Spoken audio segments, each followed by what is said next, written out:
तर मुंबईसाठी महत्त्वाची बातमी, मुंबईत आजही उकाडा जाणवणार आहे। तापमान वाढ ही कायम राहणार आहे।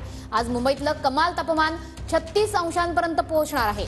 मुंबई किनारपट्टीसह सोलापूर, बीड, लातूर, उस्मानाबादला देखील उष्णतेचा येलो अलर्ट देण्यात आलाय।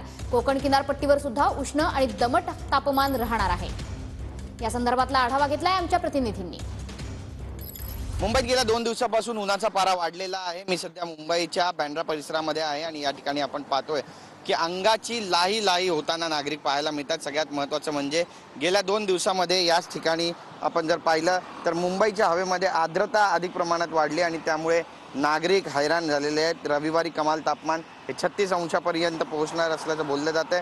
मुंबईच्या किनारपट्टीसह सोलापूर, बीड, लातूर आणि उस्मानाबादला आज येलो अलर्ट देण्यात आलेला आहे। कोकण किनारपट्टीवर उष्णतेसह दमट वातावरण, तर मध्य महाराष्ट्र आणि मराठवाड्यात उष्णतेची लाट किंवा उष्णतेच्या लाट सदृश्य स्थितीचा अंदाज वर्तवण्यात आलेला आहे। त्यामुळे नागरिकांनी घराबाहेरून निघताना स्वतःची काळजी घेणं अत्यंत गरजेचं आहे। त्यासोबतच पाण्याचा भरपूर वापर करा, टोपी घाला आणि उष्माघातापासून स्वतःचा बचाव करा असं जे आवाहन आहे ते हवामान विभागाकडून वारंवार करण्यात येते। आपण पाहिलं की ग्लोबल वॉर्मिंगचा जो थेट फटका आहे तो सर्वसामान्यांच्या जीवनामध्ये आता बसताना पाहायला मिळतोय।